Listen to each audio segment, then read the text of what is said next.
இந்த ஆட்சியில் நடக்கும் அவலங்களை, இந்த ஆட்சியில் நடக்கும் சட்ட ஒழுங்கு மீறல்களை, லா அண்ட் ஆர்டர் ப்ராப்ளம்ஸ் எல்லாத்தையுமே வச்சு பேசும் பொழுதெல்லாம் மக்கள் ஒரு வார்த்தை சொல்கிறாங்க, இதுவே ஜெயலலிதா இருந்தது தான் அந்த மாதிரி நடந்திருக்காது. ஜெயலலிதா இருந்தால் அந்த மாதிரி நடந்திருக்குமா, விட்டு பிரிச்சிருப்பாங்க, முட்டியை தட்டியிருப்பாங்க, ஜெயிலில் போட்டிருப்பாங்க, வெளியே வர பண்ணியிருப்பாங்க, அப்படி இப்படின்லாம் சொல்கிறாங்க. ஸோ இதுதான் ஜெயலலிதா அவர்களுடைய ஒரு மிகப்பெரிய ஒரு சாதனையாக நான் பார்க்குறேன் சார். ஒருவன் பிறப்பிலிருந்து இறப்பு வரைக்கும் ஜெயலலிதா அவர்களால் திட்டங்கள் உருவாக்கப்பட்டதுன்றதில் எந்த மாற்று கருத்தும் இல்லை. இஃப் யூ ப்ரெக்னென்ட் அப்படின்னா உடனே போயிட்டு நீங்கள் ரிஜிஸ்டர் பண்ணுறதுலேருந்து உங்களுக்கான ஊட்டச்சத்து, உங்களுடைய குழந்தை அதாவது வயிற்றில் வளரக்கூடிய அந்த சிசுவுக்கான ஊட்டச்சத்துலேருந்து இன்றைக்குமே அது நடைமுறையில் இருக்குது. இது இந்த திட்டத்தை கொண்டு வந்து அம்மா தான் கேர் இருக்கக்கூடிய அந்த அம்மான்ற வார்த்தைக்கு இணங்க அந்த அம்மா செயல்பட்டுருக்காங்கன்றதான் உண்மை. முதலாக இந்தியாவிலேயே ஒரு அரசு பள்ளியில் பயிலக்கூடிய மாணவர்களுக்கு ஷூ கொடுத்தாங்க அப்படின்னா எப்போ கொடுத்தாங்க அப்படின்னா அம்மா ஜெயலலிதா அவர்களுடைய ஆட்சியில் தான் கொடுத்தாங்க. அதே நேரத்தில் யூனிஃபார்ம்ஸ் பார்த்திங்கன்னா அந்த முதல்ல இந்த காக்கி ட்ரௌசரு அதுமாரி வெள்ளை சட்டை இல்லை காக்கி சட்டை தான் இருந்தது. ஏன்னா அதுதான் ரொம்ப சீப்பாக கிடச்சிது. அந்த கிளாத் தான் ரொம்ப சீப்பான கிளாத்துன்றதுனால அதை வாங்கி கொடுத்தாங்க. அப்போ உள்ள ஆட்சியாளர்கள் பண்ணாங்க. அதை முதலாக ஒரு தனியார் பள்ளிக்கு நிகராக மாற்றி லீடிங் ப்ரைவேட் ஸ்கூல்ஸில் எந்த மாதிரியான சிஸ்டம்ஸ் இருக்கோ அதெல்லாமே கவர்மெண்ட்டில் யூனிஃபார்மில் கொண்டு வந்து அவங்க புத்தகங்கள் இலவசமாக கொடுத்தாங்க. புக்ஸு இல்லாமல் அந்த புக்ஸை கேரி பண்ணக்கூடிய பேக்ஸ், இது எல்லாமே ஜெயலலிதா அவருடைய திட்டம் தான். 54 ஆண்டுகள் 32 ஆண்டுகள் அதிமுக தான் இருந்திருக்கு அப்படின்றது ஒரு மிகப்பெரிய சாதனை. அப்போது திமுகவால் பீட் பண்ணவே முடியல. ஒரு 5 வருஷம் திமுக இருந்ததுன்னா அதை கண்டினியூ பண்ணுற அளவுக்கு அவங்களுடைய ஆட்சி இது வரைக்கும் வியக்கத்தக்கதாகவும் சிறந்ததாகவும் இருந்ததே இல்லை. அதிமுக தான் அதை ரீப்ளேஸ் பண்ணியிருக்கு. வேறு அதிமுக கண்டினியூஸாக இருந்திருக்கு. 2 முறையும் 3 முறையும் இருந்திருக்கு. திராவிட ஆட்சியினால தான் இன்னைக்கு தமிழ்நாடு இருக்குன்றதில் பெரும்பங்கு அதிமுகவுக்கு தான் இருக்குது. அது இன்றைக்கி மக்களிடத்தில் மழுங்கடிக்கப்படுகிறது. அது நம்ம தெரியப்படுத்த வேண்டிய ஒரு சூழலாக இருக்கிறோம்.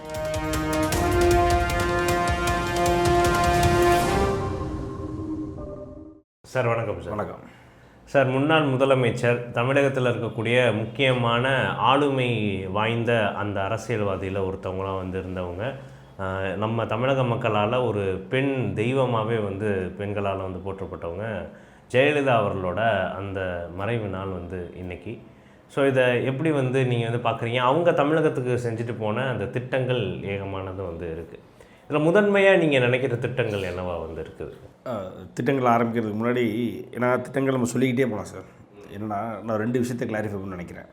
ஒன்று என்னென்னா, இன்றைக்கி மக்கள் ஆஸ் வி ஸ்பீக் இப்போது மக்கள் ஒரு ட்ரெண்ட் இருக்குது சார். மக்களுக்குள்ளே ஒரு ட்ரெண்ட் இருக்குது. என்னென்னா, இந்த ஆட்சியில் நடக்கும் அவலங்களை, இந்த ஆட்சியில் நடக்கும் சட்ட ஒழுங்கு மீறல்களை, லா அண்ட் ஆர்டர் ப்ராப்ளம்ஸ் எல்லாத்தையுமே வச்சு பேசும் பொழுதெல்லாம் மக்கள் ஒரு வார்த்தை சொல்கிறாங்க, இதுவே ஜெயலலிதா இருந்தது தான் அந்த மாதிரி நடந்திருக்காது, இதுவே அம்மா இருந்தது தான் அந்த மாதிரி நடந்திருக்காது. அந்த அம்மா சர்வாதிகாரத்தனமாக ஆட்சி பண்ணுவாங்க. ஆனால் என்னதான் சர்வாதிகாரத்தனமாக ஆட்சி பண்ணாலும் மக்களுக்கு இந்த மாதிரி ரவுடிகளாலையும் இந்த மாதிரி குண்டாக்களாலையும் பிரச்சனை வராமல் ரொம்ப கட்டுக்கோப்போடு ஆட்சியை கொண்டு போவாங்க, அரசாங்கத்தை நடத்துவாங்க.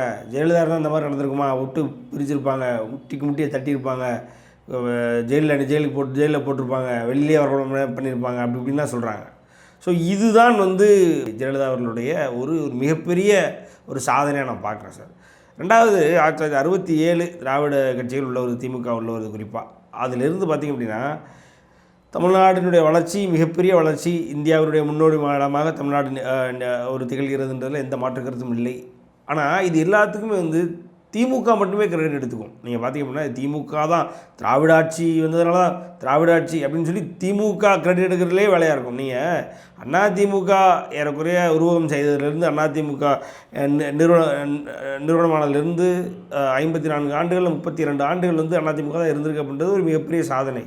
அப்போது திமுகவால் பீட் பண்ணவே முடியல. ஒரு 5 வருஷம் திமுக இருந்ததுன்னா அதை கண்டினியூ பண்ணுற அளவுக்கு அவங்களுடைய ஆட்சி இது வரைக்கும் வியக்கத்தக்கதாகவும் சிறந்ததாகவும் இருந்ததே இல்லை. அதிமுக தான் அதை ரீப்ளேஸ் பண்ணியிருக்கு. வேறு அதிமுக கண்டினியூஸாக இருந்திருக்கு. 2 முறையும் 3 முறையும் இருந்திருக்கு. ஸோ இதுதான் அதிமுக வெற்றி. அதாவது இந்த திராவிட ஆட்சியினுடைய திராவிட ஆட்சியினால தான் இன்றைக்கி தமிழ்நாடு இருக்குன்றதில் பெரும்பங்கு அதிமுகவுக்கு தான் இருக்குது. அது இன்றைக்கி மக்களிடத்தில் மழுங்கடிக்கப்படுகிறது. அது நம்ம தெரியப்படுத்த வேண்டிய ஒரு சூழலாக இருக்கிறோம். அது ஒன்று. ஸோ இப்போ திட்டங்கள் நீங்கள் சொன்ன மாதிரி திட்டங்கள்னு போயிட்டோம் அப்படின்னா நம்ம கல்வி சார்ந்த பெண்கள் சார்ந்த திட்டம். நீங்கள் அதாவது ஒரு ஒரு ஒரு ஒருவன் பிறப்பிலிருந்து இறப்பு வரைக்கும் அம்மா ஜெயலலிதா அவர்களால் திட்டங்கள் உருவாக்கப்பட்டதுன்றதில் எந்த மாற்று கருத்தும் இல்லை. நீங்கள் அதாவது இஃப் யூ ப்ரெக்னென்ட் அப்படின்னா உடனே போயிட்டு நீங்கள் ரிஜிஸ்டர் பண்ணுறதுலேருந்து உங்களுக்கான ஊட்டச்சத்து, உங்களுடைய குழந்தை அதாவது வயிற்றில் வளரக்கூடிய அந்த சிசுவுக்கான ஊட்டச்சத்துலேருந்து இன்றைக்குமே அது நடைமுறையில் இருக்குது. இது வந்து இந்த திட்டத்தை கொண்டு வந்து அம்மா தான். நீங்கள் வந்த உடனே உங்கள் ஊராட்சியில் போயிட்டு அங்கே இருக்கிற ஆரம்ப சுகாதார நிலையத்தில் நீங்கள் போய்ட்டு பதிவிட்டு அவங்க உங்களுக்குன்னு ஒரு புக்கு தந்துடுவாங்க. அந்த புக்கை நீங்கள் ஃபாலோ பண்ணணும். நோ மேட்டர் வாட், நீங்கள் எவ்வளோ பெரிய ஆளாக இருந்தாலும் நீங்கள் ஃபாலோ பண்ணணும் அப்படின்றது ஒரு ஸ்ட்ரிஞ்சன்ட் ரூலாக கொண்டு வந்து ஏன்னா இன்றைக்கி அதாவது நீங்கள் நல்லா இருக்கிறவங்க நீங்கள் அப்பல்லோலையோ நீங்கள் வேறு ஏதோ ஒரு மருத்துவ வசதி நீங்கள் போய் எடுத்துக்குவீங்க. ஆனால் கஷ்டப்படுறவங்களுக்கு இந்த மாதிரி ரெகுலரைஸ் பண்ணி இதை ரெகுலேட் பண்ணால் தான் கரெக்டாக இருக்கும் அப்படின்னு சொல்லி நீங்கள் அதாவது குழந்தை உண்டாயிருக்காங்க அப்படின்னு சொல்லி உங்கள் கிராமத்தில் உங்கள் ஊரில் எங்கேயாவது ஒருத்தங்க இருந்தாங்கன்னா நீங்கள் போய் பார்க்கலனா கூட அந்த கிராம பஞ்சாயத்துலேருந்து ஆள் அனுப்பி பார்த்து அந்த தேவையான டேட்டாவை எடுத்துகிட்டு போகிற அளவுக்கு ரொம்ப ஸ்ட்ராங்காக. ஏன்னா ஒரு 15 வாரம் 30 வாரம் அது 2 வாரங்கள்லேருந்து இருக்குது. 2 வாரங்கள்லேருந்து உங்களுக்கு தேவையான அனைத்து உதவிகளையும் சத்துணவுகளையும் சத்து மாவுகளையும் கொடுத்து அதாவது ஒரு சிசு வயிற்றில் இருக்கிறதுலேருந்து அதுக்கப்புறம் பிறந்த உடனே அம்மா பெட்டகம் ஒன்று கொடுக்குறாங்க. ஒன்றும் இல்லை, சின்ன ஒரு 15 பொருட்கள் போட்டு இந்த சும்மா இந்த கிழக்கிறது அந்த மாதிரி இந்த சின்ன ஜாமான் அந்த பிறந்த குழந்தைக்கு சத்தம் ஒளி இது போன்ற விஷயங்கள்லாம் போட்டு ஒரு சின்ன அதெல்லாம் கொடுக்கணும்னு அவசியமே இல்லை. அப்போ ஒரு கேர் இருக்கக்கூடிய அந்த அம்மான்ற வார்த்தைக்கு இணங்க அந்த அம்மா செயல்பட்டுருக்காங்கன்றதான் உண்மை. இப்போது இதில் என்ன பேர போகுது, இதை வச்சு நான் லட்சக்கணக்கான ஓட்டா வாங்கிட முடியும். நான் பாருங்கள் இந்த கிழக்காஞ்சட்டியை கொடுத்துருக்கேன்னு ஓட்டா வாங்க முடியும். பட் ஆனால் அதை கொடுக்கணுன்ற எண்ணம் இருக்குது பார்த்தீங்கன்னா, அந்த மனசு தான் அந்த அம்மானு கூப்பிட வச்சு கடைசி வரைக்கும் அந்த இடத்துல மக்கள் அவங்கள வச்சு பார்த்தாங்கன்னா காரணமாக தான். அதுக்கப்புறம் நீங்கள் அந்த குழந்தை வளர்ந்து வருதுன்னா ஒரு சத்துணவு இதே 2 முட்டைகளை போட்டு சத்துணவு மதிய உணவு திட்டத்தை சத்துணவு திட்டமாக மாற்றுறதுலேருந்து அப்படியே பார்த்திங்க அப்படின்னா அந்த குழந்தைகள் படிப்பதற்கு தேவையான ஷூ கொடுத்தாங்க சார். முதலாக இந்தியாவிலேயே ஒரு அரசு பள்ளியில் பயிலக்கூடிய மாணவர்களுக்கு ஷூ கொடுத்தாங்க. அப்படின்னா எப்போ கொடுத்தாங்க அப்படின்னா அம்மா ஜெயலலிதா அவர்களுடைய ஆட்சியில் தான் கொடுத்தாங்க. அதே நேரத்தில் யூனிஃபார்ம்ஸ் பார்த்திங்கன்னா அந்த முதல்ல வந்து இந்த காக்கி ட்ரௌசரு அதுமாரி வெள்ளை சட்டை இல்லை காக்கி சட்டை தான் இருந்தது. ஏன்னா அதுதான் ரொம்ப சீப்பாக கிடச்சிது. அந்த கிளாத் தான் ரொம்ப சீப்பான கிளாத்துன்றதுனால அதை வாங்கி கொடுத்தாங்க. அப்போ உள்ள ஆட்சியாளர்கள் பண்ணாங்க. அதை முதலாக ஒரு தனியார் பள்ளிக்கு நிகராக மாற்றி வெள்ளை அண்ட் ப்ளூ, வெள்ளை அண்ட் கிரீன், வெள்ளை அண்ட் ரெட்டு அப்படின்னு சொல்லி மாநகராட்சிக்கு ஒரு கலர், நகராட்சிக்கு ஒரு கலர், மேல்நிலைப்பள்ளிக்கு ஒரு கலர், நடுநிலைப்பள்ளிக்கு ஒரு கலர்னு கம்ப்ளீட்டாக ஒரு ஒரு ப்ரைவேட் ஸ்கூலில் இன்றைக்கி வந்து லீடிங் ப்ரைவேட் ஸ்கூல்ஸில் எந்த மாதிரியான சிஸ்டம்ஸ் இருக்கோ அதெல்லாமே வந்து கவர்மெண்ட்டில் யூனிஃபார்மில் கொண்டு வந்து அவங்க தான். பள்ளிக்கு செல்லக்கூடிய மாணவர்களுக்கு புத்தகங்கள் இலவசமாக கொடுத்தாங்க. புக்ஸு இல்லாமல் அந்த புக்ஸை கேரி பண்ணக்கூடிய பேக்ஸ், இது எல்லாமே ஜெயலலிதா அவர்களுடைய திட்டம் தான். அம்மா ஜெயலலிதா அவருடைய திட்டம். அதே மாதிரி அப்படியே போய்ட்டு இருக்கும்பொழுது 12ஆம் வகுப்பு மாணவர்களுக்கு சைக்கிள் முதல்ல கொடுத்தது. ஏன்னா இன்றைக்கி இப்போது அதாவது பஸ்ஸில் போகிறத விட அவங்க சைக்கிள் இன்னும் சீக்கிரமாக போக முடியும். இன்னும் சீக்கிரமாக போனால் அவங்க சீக்கிரமாக அதாவது அவங்களுடைய பயண நேரம் கம்மியாகும். அதே நேரத்தில் அவங்களுக்கு ஒரு சைக்கிள் இருந்தாங்கன்னா சாயங்காலம் டியூஷன்ஸுக்கும் போயிடலாம். டியூஷன் போகலாம், வரலாம், வைக்கலாம். ஒரு நண்பன்கிட்ட போய் ஒரு விஷயத்தை விவாதிக்க முடியும். கலந்தாலோசிக்கணும். இப்படி எல்லா விஷயமும் பார்த்தாங்க சார். கேர்னா கம்ப்ளீட். இப்போ பஸ்ஸு ஃப்ரீயாக கொடுத்தது அம்மா தான். ஜெயலலிதா அவர்கள் தான் வந்து முதல்ல பஸ் பாஸ் கொடுத்து பஸ்ஸை கம்ப்ளீட்டாக ஃப்ரீ ஆக்கி விட்டதும் அவங்க தான். அதோடு நிறுத்திருக்கலாம். அப்புறம் எதுக்கு சைக்கிள் கொடுக்கணும் அப்படின்னா, அதாவது ஒரு 10ஆம் வகுப்பு மாணவன் 12ஆம் வகுப்பு மாணவனுக்கும் ஒரு 6ஆம் 7ஆம் வகுப்பு மாணவனுக்கும் வித்தியாசம் இருக்குது. அவனுடைய கல்வி மாறும், அவனுடைய எண்ணம் மாறும், அவனுடைய சிந்தனை மாறும். அவனுக்கு இந்த அரசு இன்னும் எக்ஸ்ட்ரா கேர் என்ன கொடுக்க முடியும்? அதாவது பொதுவாக எல்லோரும் கொடுக்குற கேர் இஸ் தேர். பட் ஆனால் எக்ஸ்ட்ரா இவங்களுக்குன்னு சொபிஸ்டிக்காக நம்ம என்ன பண்ண முடியும்னு யோசிக்கிறாங்களே, யோசித்து கொடுத்ததான் அதோட ஒரு எபிட்டோம் ஆஃப் ஒரு எம்பாடிமெண்ட் ஆஃப் ஒரு சர்வீஸ் தான் சார் மடிக்கணினி திட்டம். நீங்கள் மடிக்கணினி திட்டம் வந்து இந்தியாவில் எங்கேயுமே செயல்படுத்தப்படாத ஒரு திட்டம். அதையுமே ஆர்பி உதயகுமார், முன்னாள் அமைச்சர் ஆர்பி உதயகுமார் அவர்கள் இடத்துல சொல்லும்போது சொல்லுவார், இந்த பட்ஜெட்டில் இதை நடைமுறைப்படுத்துவது சாத்தியமே இல்லை. குறிப்பாக இந்திய திருநாட்டில் ஒரு மாநில அரசாங்கத்தினால் இதை நடைமுறைப்படுத்த சாத்தியமே இல்லை. நாங்கள் வேணால் சீப்பாக ஒன்று பண்ணுறோம் அப்படிங்கும்போது இல்லை எனக்கு லெனோவா தான் வேணும்னு பேசி எல்காட் மூலியமாக லெனோவா தான், அதுவும் அந்த ப்ராசஸர் எல்லாமே வந்து ஒரு ஒரு சாதாரண மேக் இல்லாமல் ப்ராப்பராக தமிழக அரசாங்கத்தினுடைய முத்திரையோடு எல்லாம் ஒரிஜினல் மேக், இதில் எதுலேயுமே கலப்படம் இல்லாமல் ஒரிஜினல் மேக்கோட லேப்டாப்ஸ் வந்து அன்றைய 12ஆம் வகுப்பு மாணவர்களுக்கும் அரசு கல்லூரி மாணவர்களுக்கும் அரசு உதவி பெறும் கல்லூரி மாணவர்களுக்கும் பாலிடெக்னிக் கல்லூரி மாணவர்களுக்கும் கொடுத்தாங்க. இதுதான் வந்து அதுக்கப்புறம் பல இடங்களில் ஃபாலோ பண்ணாங்க. அதுதான் உண்மை. ஸோ அப்படி மாணவர்கள் அண்ட் கல்விக்காக அந்த அந்த ஆட்சி ஜெயலலிதா அம்மையார் ஜெயலலிதா அவருடைய ஆட்சி வந்து இன்றும் பொழுது இந்தியா முழுக்க பேசப்படுகிறது. அதை அடிவுற்றி வந்த ஐயா எடப்பாடியார் அவர்கள் தான் சார் அதாவது என்ன கேட்குறாரு அப்படின்னா நீட்டு வருது நீட்டை ஒழிக்க போகிறோம்னு இங்கே ஒரு கரகாட்ட குஸ்தி ஏமாற்று கும்பல் தமிழகத்தை ஏமாற்றி கொண்டே இருக்கிறது. நீட்டை நாங்கள் ஒழிக்கிறதுக்கு ரகசியம் வச்சுருக்கோம். என்ன ரகசியம் அப்படின்னா போராட்டம் தான். சட்ட போராட்டத்தை இதுக்கு முன்னாடி அதிமுக அரசாங்கம் பண்ணிட்டு இருந்து நீங்கள் ரகசியம் வச்சுருக்கோன்னு சொன்னீங்கன்னா என்ன ரகசியம் வச்சுருக்கீங்கன்னு உதயநிதி ஸ்டாலின் அவர்கிட்ட கேட்டால் இல்லை நாங்கள் சட்ட போராட்டம் தான் சொன்னோம், நீங்கள் தேவையில்லாமல் நீங்கள் கற்பனை பண்ணிட்டு நாங்கள் என்ன பண்ணுறதுன்னு சொல்லிட்டு கையை காமிச்சு போனதான் திமுக அரசாங்கம். ஆனால் இது நீட்டுன்றது இங்கே இந்தியாவிலிருந்து ஓயப்போவதில்லை அப்படின்றத முன்னாடியே கணிக்கிறார் எடப்பாடியார் அவர்கள். அப்போ எடப்பாடியார் அவர்கள் அது அம்மாவினுடைய அந்த அடியுற்றி வந்த எடப்பாடியார் அவர்கள் தெளிவாக திட்டத்தை வகுக்கிறார். என்ன பண்ணுறாரு அப்படின்னா 7.5% யார் என்னவோ என்னுடைய அரசு பள்ளியில் படித்து கொண்டு வெளியில் வர்ற மாணவர்களுக்கு 12ஆம் வகுப்பு முடித்து வர்ற மாணவர்களுக்கு நான் சீட்டை ரெடி பண்ணி வச்சிடுறேன், நீ அதுக்கப்புறம் உன் பிரச்சனை, நீ நீட்டு பாஸ் ஆகலை. ஏன்னா நீட்டை ஒழிக்க போக முடியவே முடியாது. அது செவுத்தில் கையை வச்சு குத்துற கதை. அது செவுறு உடைய போகிறதுல கை தான் வலிக்க போகுதுன்றது ரொம்ப துல்லியமாக கணிச்சு 7.5% உள்ளொதுக்கீடு வாங்கிட்டு பன்வாரிலால் புரோஹித்திட்ட போகும்பொழுது, அதாவது மத்திய அரசாங்கத்தினுடைய கவர்னர் பன்வாரிலால் புரோஹித் முடியாது, இதற்கு கையெழுத்து போட முடியாது, இந்த தனி மசோதா கையெழுத்து போட முடியாதுன்றதுனால எடப்பாடி அவருடைய தனி சட்டத்தை ஏறக்குறைய தமிழ்நாட்டில் இதுக்கு முன்னாடி எந்த ஒரு சிஎம்மும் பயன்படுத்தாத தனக்கான உரிமையான ஒரு சிஎம்ஏ ஒரு சில சட்டங்களை இயற்ற முடியுன்ற அந்த தனி சட்டத்தை பயன்படுத்தி அந்த 7.5% உள்ளொதுக்கீடை நடைமுறை கொண்டு வரும் பொழுது 6 பேர் சார், அதாவது 2019 20 6 பேர் மருத்துவராக ஆயிருக்காங்க. யார்? கவர்மெண்ட் ஸ்கூலில் 12th முடித்தவங்க 6 பேர். ஐயா அவர்கள் கொண்டு வந்த அந்த திட்டத்தின் பிரகாரம் 435 பேர் மருத்துவர்கள் ஆகிறாங்க. அது 0.3%லேருந்து 7.5% வளர்ச்சி. இது 435 பேர் எப்போ 2020 2021 வரைக்கும் ஆகிறாங்க. யோசிச்சு பாருங்க, டவுன் த லைன் இன்னொரு 15 வருஷத்தில் எத்தனை பேர் இருப்பாங்க, இன்னொரு 50 வருஷத்தில் எத்தனை பேர் இருப்பாங்க. ஆக அரசு பள்ளி மாணவர்களை இன்னைக்கு டாக்டர் ஆக்கின ஒரே ஒரு மகத்தான தலைவராக இன்று எடப்பாடியார் அவர்கள் இருக்கிறார். அது எந்த மாற்று கருத்தும் இல்லை சார். நீங்கள் இதற்காக இப்போ இவங்களை அக்காமடேட் பண்ணுன்றதுக்காக, அதாவது மருத்துவக் கல்லூரிகள் நிறைய தேவைப்படுன்றதுக்காக ஒற்றை வருடத்தில் 11 மருத்துவக் கல்லூரிகளுக்கு அப்ரூவல் வாங்கிட்டு வந்த முதல் சிஎம் அம்மையார் ஜெயலலிதா அவர்கள் கூட இதை பண்ணலை. பொன்முனச்செம்மல் எம்ஜிஆர் அவர்கள் கூட இதெல்லாம் பண்ணலை. கருணாநிதிலாம் இதை யோசிச்சதே இல்லை. அதை விடுங்க. முதலாக இந்தியாவிலேயே 11 மெடிக்கல் காலேஜஸை கொண்டு வர்ற யதார்த்த தலைவராக புரட்சி தமிழர் எடப்பாடியார் அவர்கள் அந்த இடத்துக்கு வர்றார். இதுதான் கல்விக்காக அதிமுக செய்த திட்டம். கல்விக்காக செய்த திட்டங்களில் ஒரு பகுதி. இன்னும் நீங்கள் உள்ளூர போனீங்கன்னா எத்தனை பள்ளிகள் இன்னும் சொல்கிறேன் சார். அதாவது இதுதான் சார் தாட் எப்படி இருக்கணும். இப்போ நீங்கள் லேப்டாப்பை கொடுத்துட்டீங்க, லேப்டாப் வச்சு அவன் என்ன பண்ணுவான்? அப்போ அதுக்கு டேட்டா கொடுக்கணும். டேட்டா கொடுத்தா தான் அவனால் ஒரு நோக்கரியில் போய்ட்டு ஒரு ஜாப் அப்ளை பண்ண முடியும். அதே நேரத்தில் ஒரு கண்டென்ட்டை நீ கூகுளில் ரெஃபரன்ஸ் பண்ண முடியும். அதே நேரத்தில் ஏதோ ஒன்று இப்போ இன்றைக்கி வெறும் லேப்டாப் வச்சு நீங்கள் மேக்ஸிமம் ஒரு வேர்ட் டாக்குமெண்ட் டைப் பண்ண முடியுமா? அதையும் நீங்கள் சும்மா யோசிச்சு டைப் பண்ண முடியும். ஏதாவது ஒரு பார்த்து ரெஃபர் பண்ணி எங்கேயா டைப் பண்ண முடியுமா?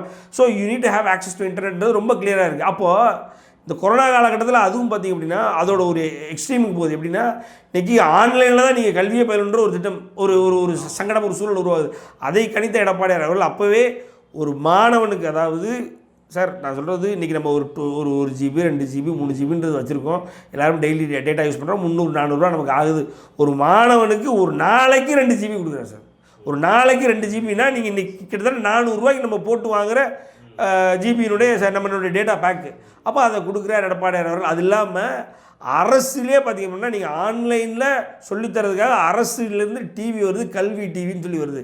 நீங்கள் டிவியிலே பார்த்து நீங்கள் படிச்சுக்கலாம் அப்படின்றது. இதெல்லாம் எவ்வளவு தூரம் இன்று அதாவது ஒரு கேர் இருக்கணும், ஒரு கன்சர்ன் இருக்கணும் சார். சும்மா நீங்கள் இப்போ ஓகே கொரோனா இருக்குது, இதில் போய்ட்டு நம்ம என்ன பண்ண முடியும்னு கையை தூட்டி போயிடலாம். நீங்கள் திமுகலேருந்து ஒரு குற்றச்சாட்டு வைக்கிறாங்க. என்ன குற்றச்சாட்டு அப்படின்னா, இல்லையே நீங்கள் லேப்டாப்பு அதெல்லாம் ஒன்றும் கொடுக்கல, 2019 அப்புறம் உங்கள் எடப்பாடியாரே உங்கள் அம்மாவுடைய திட்டத்தை வழிநடத்திலே கொண்டு போகலையே அப்படிங்கிறாங்க. அதுக்கு பதில் அழகாக சொல்கிறார் எடப்பாடியார். என்ன சொல்கிறார் அப்படின்னா, ஐயா நாங்கள் போட வேண்டிய ஆர்டரை போட்டோம். 2019 2020 என்ன ஆர்டரை நாங்கள் போடணுமோ அதை கொடுக்கறதுக்கு அந்த கொரோனா காலகட்டத்தில் அங்கே ப்ரொடக்ஷன் ஒர்க்கர்ஸ் இல்லை. அதனால் எல்காட்டின் மூலமாக போட்ட ஆர்டர் ஃபுல்லாமே ஹோல்டில் வச்சுருந்தாங்க. யாருமே இந்த ஆர்டர் ரிஜெக்ட் ஆகல, ஹோல்டில் வச்சுருந்தாங்க. ஆனால் உங்கள் அரசாங்கம் 2021 அதெல்லாம் ரிஜெக்ட் பண்ணிட்டீங்க. அதுதான் நடந்தது. ஒரு அம்மா லேப்டாப் 2021 அப்புறம் கொடுத்துருக்கீங்கன்னா கொடுக்கல அப்படின்னு சொல்லி எடப்பாடியார் அன்றைக்கி பேசினார். ஸோ இதுதான் எடப்பாடியார் அரசாங்கத்துக்கும் இந்த ஆளும் திமுக அரசாங்கத்துக்குமான இந்த கல்வி சம்மந்தப்பட்ட விஷயங்களில் ஒரு இரட்டை நிலைப்பாடாகவே இந்த திமுக அரசாங்கம் இருந்திருக்கு. அது நீங்கள் ஒன்றும் இல்லை, நியூ எஜுகேஷன் பாலிசி வேண்டான்னு எதிர்க்கிறாங்க. சரி, எதிர்க்கிறாங்க, ரைட்டு. பிஎம்சி ஸ்கூல்ஸ் வந்து உள்ளே வருது, அதற்கு தான் 2000 கோடி ஒதுக்குனாங்க. மத்திய அரசாங்கம் என்ன சொல்லுது, 2000 கோடி நான் உங்களுக்கு தந்துடுறேன், பிஎம்சி ஸ்கூல்ஸ் வந்து 250 ஸ்கூல் வந்து உள்ளே வரணும் அப்படின்னு சொல்லுது. பிஎம்சி ஸ்கூல்ஸ் உள்ளே வரக்கூடாது. ஏன் வரக்கூடாது? இங்கே உள்ள ப்ரைவேட் ஸ்கூல்ஸுக்கு பாதிப்பு, குறிப்பாக திமுகவினுடைய மேல்மட்ட தலைவர் நடத்தக்கூடிய ப்ரைவேட் ஸ்கூலுக்கு பாதிப்புன்றனால பிஎம்சி ஸ்கூல்ஸ் உள்ளே வரக்கூடாதுன்றீங்க. சரி, ஓகே, வரக்கூடாது.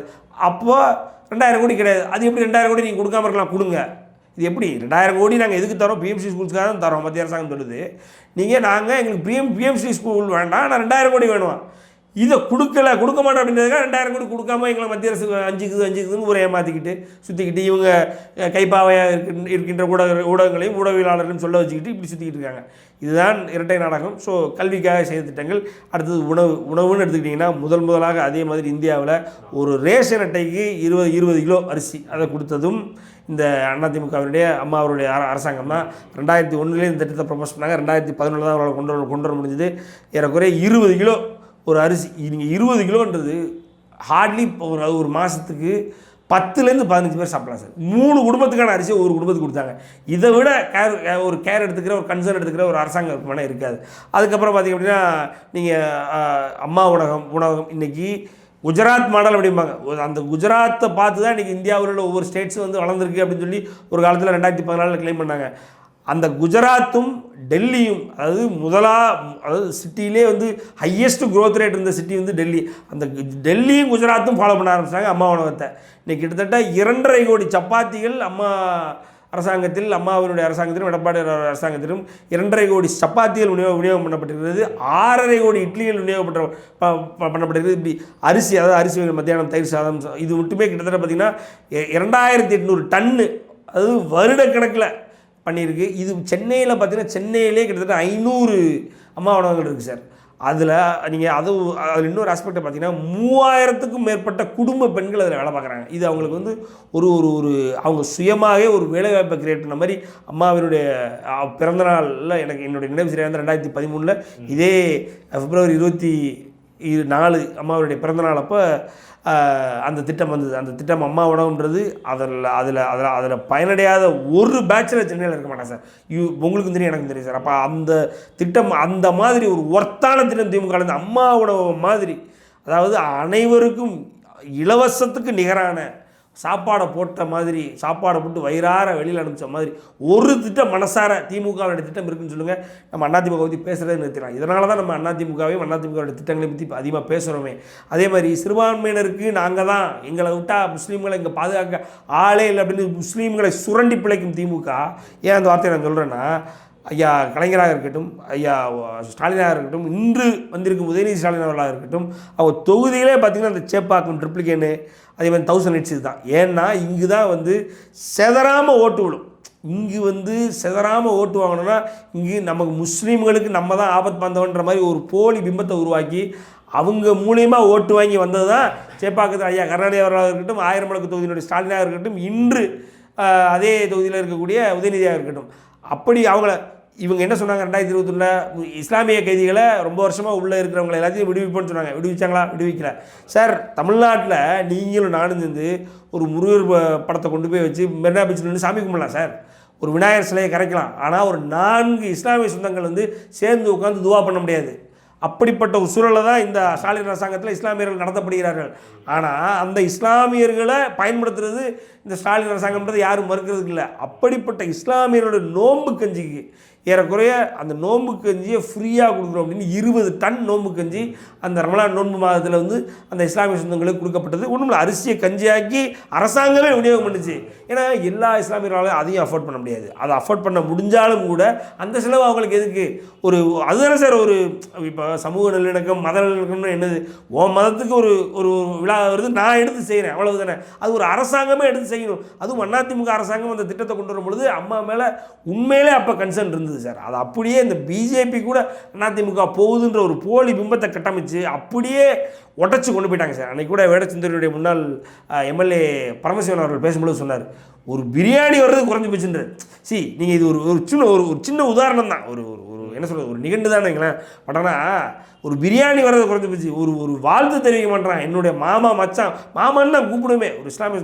அப்படிப்பட்ட அதிமுக செய்த திட்டங்களை அனைத்தும் மறந்துச்சு. இன்றைக்கி ஒரு கூட்டணி வச்ச ஒரு காரணத்தினால இந்த பிஜேபி கூட கூட்டணி வச்சு தான் அவனுக்கு பாபர் மசூதி இடுப்புலையும் இந்த பிஜேபி கூட கூட்டணி வச்சது திமுக. அதே மாதிரி குஜராத் கலவரத்தின் பொழுதும் பிஜேபி கூட கூட்டணி வச்சது திமுக. அதெல்லாம் மறந்துட்டு இப்போ கூட்டணி வச்சாங்கன்ற ஒரே காரணத்துக்காக மொத்தமாக அதிமுகவை ஏதோ வந்து முஸ்லீம் எதிர்ப்பு கட்சியாக திருப்பி விட்டாங்க சார். திருப்பி விட்டு இந்த வேலையை பார்த்துக்கிட்டு இருக்காங்க. இதெல்லாம் வந்து இஸ்லாமிய சொந்தங்களுக்கு புரியணும். உண்மை யார் உண்மையில் இறங்கி பண்ணாங்கன்றது தெரியணும்.